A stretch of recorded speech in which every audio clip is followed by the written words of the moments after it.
पाकिस्तान का ईरान, रूस और अफगानिस्तान से बार्टर ट्रेड शुरू करने का फैसला सामने आया।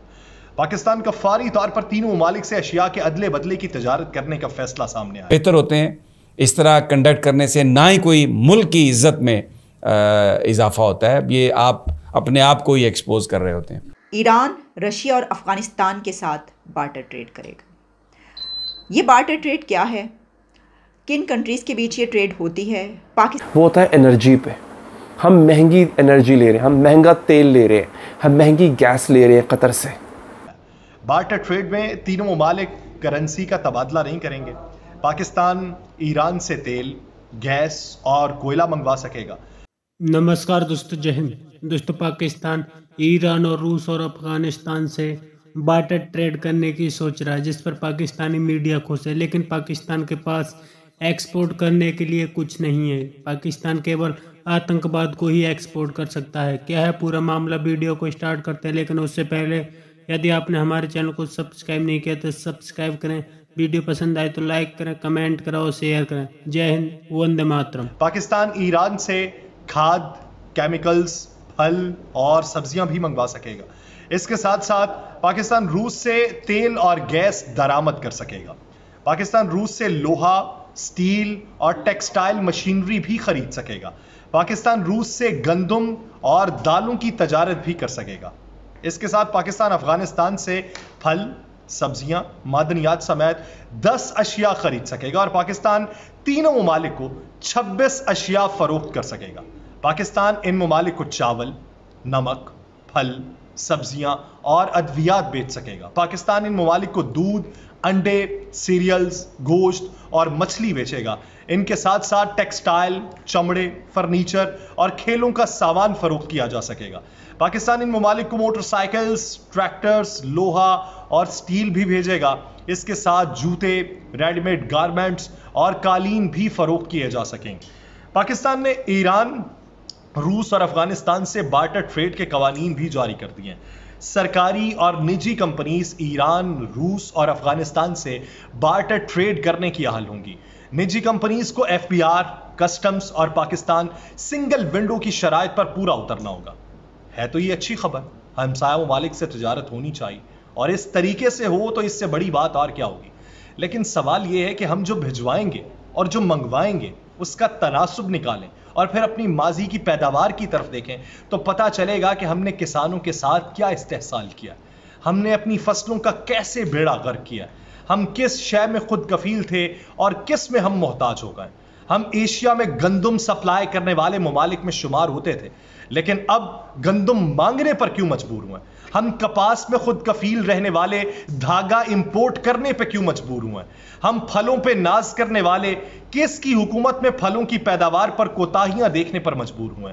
हाल की घड़ी में मुआहिदों पर खुशी मनाने के साथ माजी की कोताहियों को भी जहन नशीन रखना चाहिए, क्योंकि हम टेक्सटाइल की सनत को फरोग देना चाहते थे और हम अपनी रफ्ता रफ्ता टेक्सटाइल की सनत को बंद करने के दर पे हो चुके हैं। अब बात कर लेते हैं पेट्रोलियम मसनूआत की। मुल्क भर में रवा माली साल के पहले 11 माह में सालाना बुनियादों पर पेट्रोलियम मसनूआत की फरोख्त में 26% की कमी रिकॉर्ड की गई। Oil companies advisory council OCAC और इंडस्ट्री की जानिब से जारी करदा इदाद-ओ-शुमार के मुताबिक जुलाई 2022 से लेकर मई 2023 तक की मुद्दत में मुल्क में 15.26 मिलियन टन पेट्रोलियम मसनूआत की फरोख्त रिकॉर्ड की गई। ये इदाद-ओ-शुमार गुज़श्ता माली साल के मुकाबले में 26% कम है। रिपोर्ट में यह भी बताया गया कि गुज़श्ता माली साल की इस मुद्दत में मुल्क में 20.62 मिलियन टन पेट्रोलियम मसनूआत की फरोख्त रिकॉर्ड की गई थी। इन्हीं इदाद-ओ-शुमार के मुताबिक मई के महीने में मुल्क में 1.30 मिलियन टन पेट्रोलियम मसनूआत की फरोख्त रिकॉर्ड हुई, जो गुज़श्ता साल मई के मुकाबले में 40% कम है। इदाद-ओ-शुमार के मुताबिक अप्रैल के मुकाबले में मई में पेट्रोलियम मसनूआत की फरोख्त में 11% का इजाफा रिकॉर्ड किया गया। अमेरिका में मुल्क भर में 1.17 मिलियन टन पेट्रोलियम मसनूआत रोजाना की बुनियाद पर फरोख्त होती हैं और हमारे सिर्फ अप्रैल में इतनी हुई हैं। रिपोर्ट में मजीद बताया गया कि रवा माली साल के पहले 11 माह में मुल्क भर में पेट्रोल की कीमत में 18%, हाई स्पीड डीजल की कीमत में 29% और फर्नेस ऑयल की फरोख्त में 45% की कमी रिकॉर्ड हुई। कीमतों में भी कमी हुई, फरोख्त में भी कमी हो गई।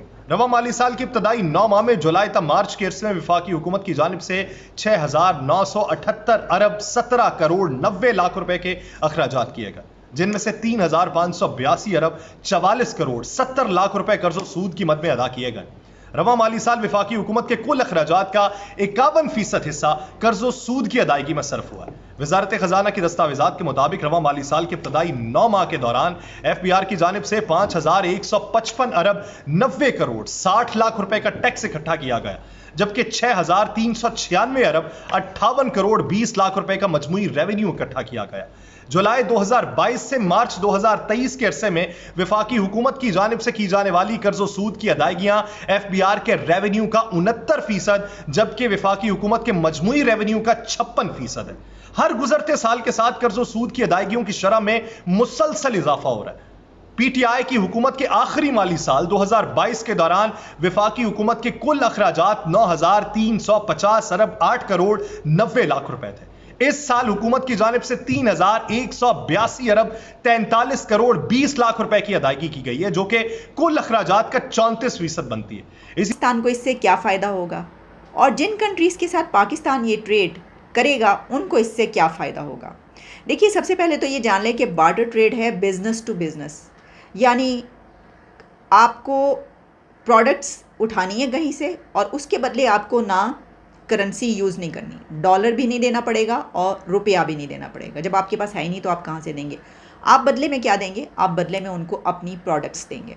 इसको कहते हैं बार्टर ट्रेड। अब जैसा कि आपको पता है कि इकॉनमी की हमारी क्या सिचुएशन है और हालात बहुत ख़राब हैं।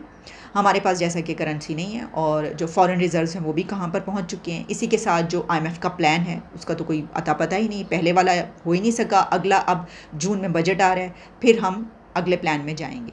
कब तक जाएंगे, क्या होगा, वो तो बात की बात है। तो इस सिचुएशन में हमारे पास तेल नहीं है, अगर हमारे पास खाम तेल नहीं है, हमारे पास LPG नहीं है, हमारे पास LNG नहीं है, हमारे पास और प्रोडक्ट्स नहीं है, हमारे पास फूड आइटम्स ख़त्म हो रहे हैं, तो हम क्या करेंगे? हम दूसरे कंट्रीज से कैसे कहें कि भाई? तो फिर ये अब सोचा गया है, हुकूमत पाकिस्तान की तरफ से गवर्नमेंट ने ऐलान किया है कि ऐसा करेंगे कि हम बार्टर ट्रेड स्टार्ट करें। अब हम कौन से कंट्रीज से क्या लेंगे, तो ये भी सारी आ गई और कौन ऐसा कर सकता है पाकिस्तान में रहने वाला। इसमें यह है कि FBR के ऑनलाइन पोर्टल के ज़रिए जो है वो आपको अप्लाई करना होगा अगर आप कोई ऐसी ट्रेड करना चाहते हैं। यानी अगर मैं ट्रेडर हूँ, मेरे पास इतना सरमाया और मैं करना चाहती हूँ, तो फिर मैं ये करूँगी कि ऑनलाइन पोर्टल पे जाऊँगी, वहाँ पे दरखास्त दूँगी। लेकिन उसके लिए आपको टैक्स पेयर होना बहुत ज़रूरी है। कोई भी कर सकता है, टैक्स पेयर होना ज़रूरी है। अच्छा, इसमें यह है कि पाकिस्तान उनको क्या देगा? पाकिस्तान दूध, क्रीम, अंडे, सीरियल और आपको पता है फ़ौजी सीरियल यहाँ का पूरी दुनिया में बहुत मशहूर है, बहुत पसंद किया जाता है, तो फ़ौजी सीरियल भी जाएगा। गोश्त, फल, सब्जियाँ, perfumes, cosmetics, home appliances, motorcycles, surgical आलात और खेलों का सामान बरामद किया जाएगा। हम सोचे थे हमारे पास एक्सपोर्ट्स ही नहीं है, अब आप देखें कितनी एक्सपोर्ट्स हैं। दूध, अंडे, क्रीम और ये सीरियल, ये हमारी एक्सपोर्ट्स हैं। तो ये हम जनाब वहाँ पर भेजेंगे। और आप जानते हैं कि खेलों का जो सामान है वो तो हमारा जो सियालकोट में खेलों का सामान बनता है वो तो पूरी दुनिया में जब वर्ल्ड कप होता है फुटबॉल का, वहाँ पे हमारा सामान ही जाता है, हमारा सामान क्या, हमारा फुटबॉल जाता है, उससे वो खेलते हैं। अब जनाब हम लेंगे क्या? जैसा मैंने आपको बताया कि पाकिस्तान ख़ास तौर पर जो हमें ज़रूरत है और हमारे पास पैसा नहीं है, जिस चीज़ की मुश्किल है वो है LPG, LNG और ख़ाम तेल। ऑयल हम वहाँ से लेंगे, रशिया से लेंगे, और ईरान और अफ़गानिस्तान से जो है वो हम क्या लेंगे? हम लेंगे वीट, लेंटिल्स, पेट्रोलियम प्रोडक्ट्स जो मैंने आपको बताया, फर्टिलाइज़र्स, टेक्सटाइल मशीनरी, और अफ़गानिस्तान और ईरान से हम फ्रूट्स और मसाले, स्पाइस और ड्राई फ्रूट्स लेंगे। अच्छा, ये मुझे बड़ी हैरानी हुई सुन के, यानी हमारा एग्रीकल्चरल कंट्री है, हम खुद उगाते हैं फल, सब्जियां और ये सब कुछ, तो बहुतात में होना चाहिए ना, यानी इतना ज़्यादा होना चाहिए इसकी हमें। लेकिन आप जानते हैं क्या हालात व वाक़यात हमारे रहते हैं, कैसी पॉलिसीज़ हैं, तो उसमें हमें ये भी हम मंगवा सकते हैं उनसे और लेंगे। और यहाँ अगर हमारा रूस से मुआहदा, चूँकि अगर क्या तय पा चुका हुआ है, इस मुआहदे के ज़रिए रूस हमें तेल देगा, रूस हमें गैस देगा, उसके बदले में हम अपनी प्रोडक्ट्स देंगे। मैं आपको बता दूंगा हमारी प्रोडक्ट्स कौन कौन सी हैं। अगर आप भी एज अ सारिफ अपनी प्रोडक्ट को रूस, ईरान या अफगानिस्तान भेजना चाहते हैं, उसका तरीक़ाकार क्या होगा? बड़ा सिंपल तरीक़ाकार है, इतना कोई रॉकेट साइंस नहीं है, वो तरीका भी आपको बताता हूँ। आप अपनी चीज़ें भेजेंगे, उसके बदले रूस हमें ये चीज़ें देगा। अब हमें सबसे बड़ा ख़र्चा हमारे डॉलर सबसे ज़्यादा कहाँ पे ख़र्च होते थे? तेल की ख़रीदारी पर, गैस की ख़रीदारी पर। इस वजह से डॉलर की प्राइस भी ऊपर जाती थी। महंगा तेल महंगी गैस लेने से क्या होता था, बिजली महंगी, तेल महंगा तो हर चीज़ महंगी। तो दोस्तों देखा आपने किस तरह से पाकिस्तानी मीडिया मुंगेरी लाल वाले सपने देख रही है, क्योंकि पाकिस्तानियों को लगता है कि पाकिस्तान जब रूस, ईरान और अफगानिस्तान से बार्टर ट्रेड करेगा तो पाकिस्तान के लिए काफ़ी ज़्यादा फायदा होगा, क्योंकि पाकिस्तान के पास इस वक्त डॉलर नहीं है। चीज़ की अदला बदली होने से पाकिस्तान के रिजर्व बढ़ेंगे और पाकिस्तान को काफ़ी ज़्यादा फ़ायदा होगा। लेकिन पाकिस्तानियों को ये नहीं पता कि पाकिस्तान के पास इस वक्त एक्सपोर्ट करने के लिए कुछ नहीं है। पाकिस्तानी सरकार जिस तरह से अपने लोगों के लिए गंदम इंपोर्ट नहीं कर पा रही, पाकिस्तान में इस वक्त एक एक वक्त की रोटी के लिए लोग तरस रहे हैं और पाकिस्तानी बार्टर ट्रेड के सपने देख रहे हैं, क्योंकि उन्हें लगता है कि दुनिया बेवकूफ़ है, पाकिस्तान के चक्कर में आ जाएगी। लेकिन ऐसा नहीं होने वाला, क्योंकि तालिबान भी पाकिस्तान से बार बार कह चुका है कि यदि पाकिस्तान को कोयला खरीदना है तो पहले डॉलर चाहिए, बिना डॉलर के तो पाकिस्तान को तालिबान भी मुंह नहीं लगा रही है। यही हालत होने के बावजूद भी पाकिस्तानी मुंगेरी लाल वाले सपने देखने पर मजबूर हो गए हैं। आपकी क्या राय है कमेंट में जरूर शेयर करें।